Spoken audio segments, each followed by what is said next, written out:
Bonjour, je suis ravie de vous retrouver pour cette vidéo après cette longue absence. Alors, il y a une pause sur la chaîne YouTube, ça fait plusieurs mois que j'ai pas posté et je reçois de plus en plus de messages qui me demandent mais pourquoi est-ce que tu as disparu? Alors, j'ai décidé de vous faire cette petite vidéo qui est un peu plus informelle que ce que je fais d'habitude. Je vais pas faire de montage, voilà, je vais vous parler tout simplement de comment ça se passe actuellement. Alors, pourquoi je fais cette pause? Parce que la vie c'est pas toujours un long fleuve tranquille, surtout quand on est indépendant. Donc là, moi ça fait quasiment 9 ans que je suis freelance et ça fait 6 ans que je suis mentor pour les freelances, que j'ai créé cette chaîne YouTube, que j'avais un blog aussi et que j'accompagne les freelances individuellement pour les aider à créer et développer leur activité. Euh, il s'est passé plein de choses dans mon activité ces derniers temps et aussi dans ma vie perso. Donc je vais vous faire un petit retour de ce premier trimestre parce qu'en fait la dernière vidéo elle a été postée au mois de décembre. Ensuite il y a Noël, on s'arrête parce qu'on sait que personne a envie de parler de freelancing, tout le monde a envie de manger des chocolats, regarder des films de Noël. Et puis j'ai pas encore repris mais c'est bientôt prévu, vous inquiétez pas. Pour plusieurs raisons. Alors les raisons professionnelles, il y en a plein. Si vous m'avez suivi un petit peu sur ma newsletter ou sur LinkedIn, vous avez dû voir plusieurs choses. Alors déjà, j'ai travaillé sur la refonte totale de mon site sur un nouvel outil. Donc forcément, ça m'a demandé du temps de réflexion, de passage à l'action, et aussi de m'acclimater à ce nouvel outil. Qui fait encore des siennes, je suis pas encore 100% à l'aise dessus, mais voilà, en tout cas ça m'a pris du temps et j'ai un nouveau site qui est un peu plus propre et qui est un peu plus clair. Je vous mettrai sous la vidéo le lien si vous avez la curiosité d'aller voir. Il y a eu ça, il y a eu fin janvier le lancement de ma nouvelle offre pour accompagner les personnes qui sont déjà lancées et qui ont besoin de trouver plus facilement des clients. Donc cette offre c'est super client. Voilà, faire ça, ça m'a aussi pris du temps parce que il faut réfléchir à comment est-ce qu'on la présente le mieux. Il faut créer une page de présentation, faire en sorte que ça puisse s'acheter sur internet. Et puis faire la promotion, faire les rendez-vous avec les personnes qui sont intéressées. Et puis, du coup, il y a des personnes qui se sont inscrites. Il y a aussi d'autres personnes qui suivent ma formation super démarrage pour démarrer leur activité. Il y a d'autres personnes avec qui je fais du mentorat sur mesure. Donc j'ai eu aussi plus d'une dizaine de personnes à accompagner en parallèle. Forcément, je suis obligée de prioriser ça. Les personnes qui m'ont fait confiance pour les accompagner, bah, elles ont la priorité sur la création de contenu. Voilà. Donc j'ai aussi consacré pas mal de temps à ces personnes-là.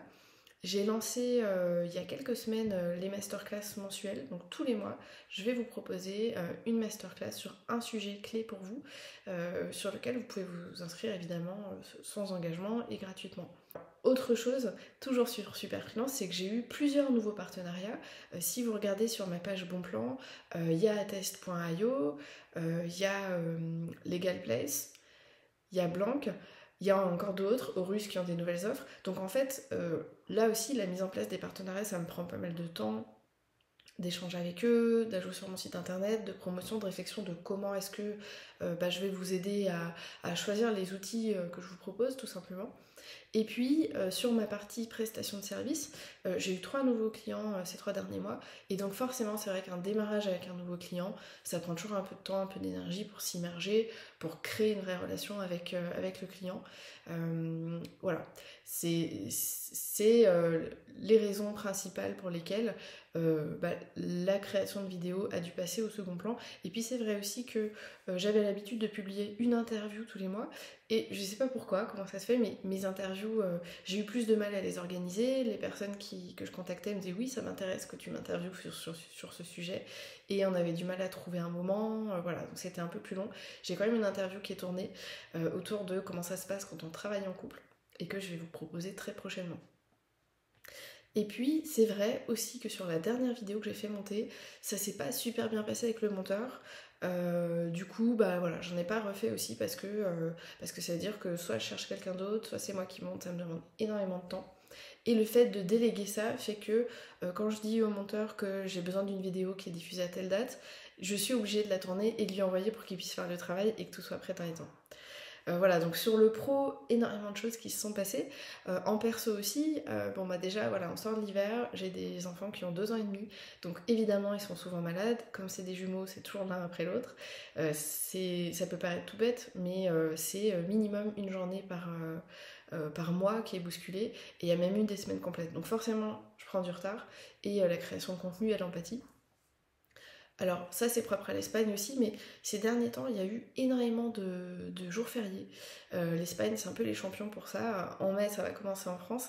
Là ça y est, on sort de cette période où un week-end sur deux durait 4-5 jours finalement parce qu'ils faisaient les ponts et tout ça.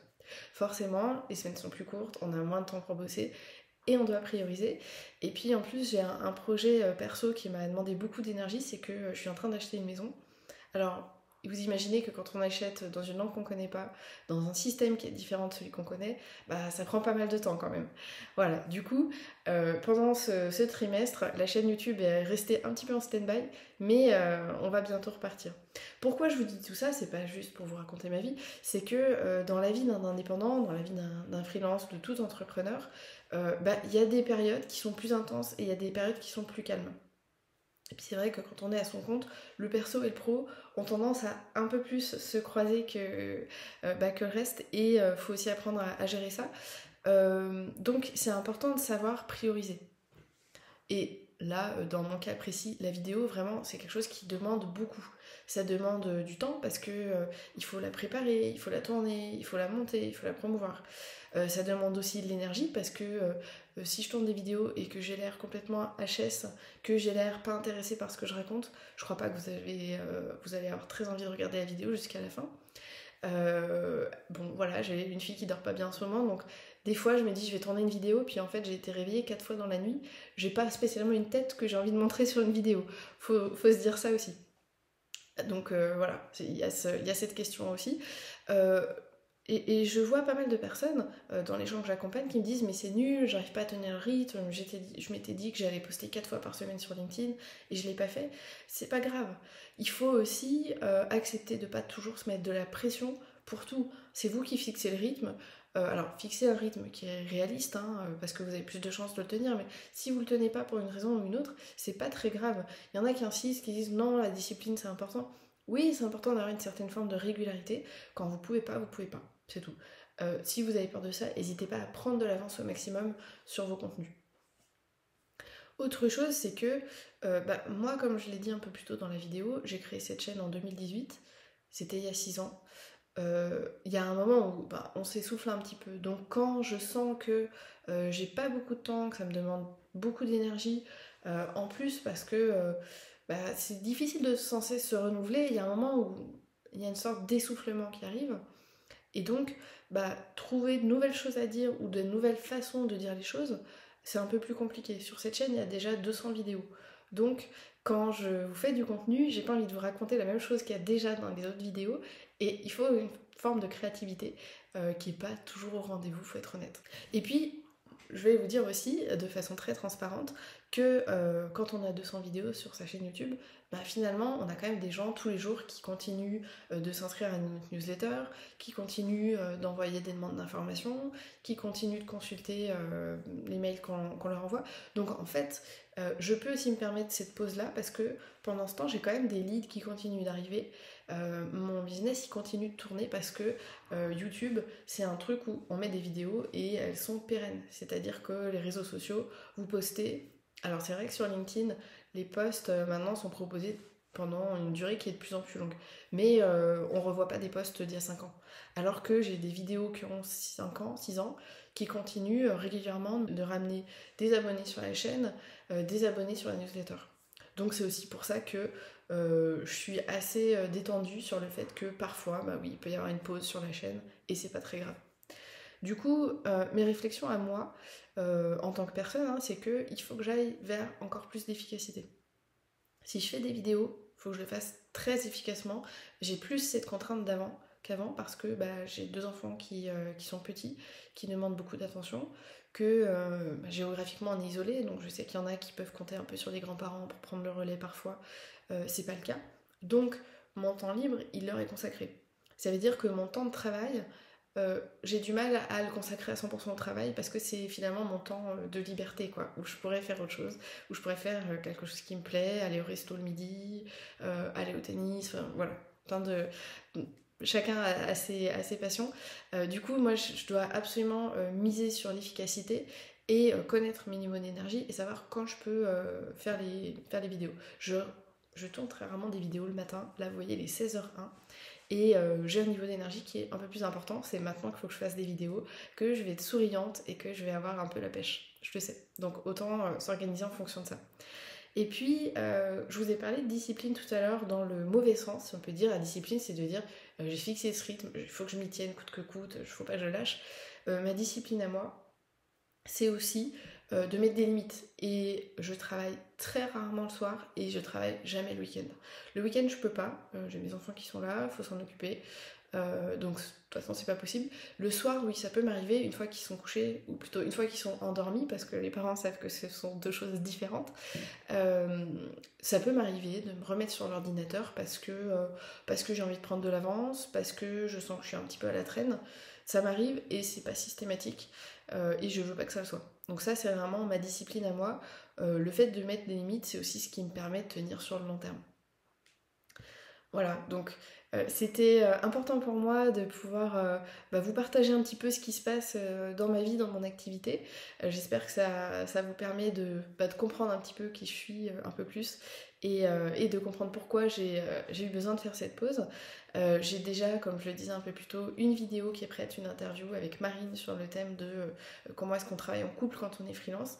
Il y a d'autres vidéos qui vont arriver, j'ai prévu aussi une interview sur le burn-out, j'ai prévu de faire un comparatif des outils de facturation et bien sûr je vais continuer de vous aider avec des vidéos sur plus la partie comment est-ce qu'on trouve des prospects, comment est-ce qu'on prospecte, comment est-ce qu'on leur donne confiance, comment on leur donne envie de travailler avec nous, parce que je remarque qu'en ce moment la partie commerciale elle est vraiment hyper importante et qu'il y a beaucoup de personnes parmi vous qui se posent des questions là-dessus. Voilà, donc c'était juste une pause, c'était pas un adieu et on se retrouve très vite. Pensez bien à vous abonner à la chaîne si c'est pas encore fait, comme ça vous serez averti de la prochaine vidéo. Et puis en attendant, ce que vous pouvez faire aussi c'est vous abonner à ma newsletter. Je vais vous mettre le lien de mon site donc juste en bas de la vidéo.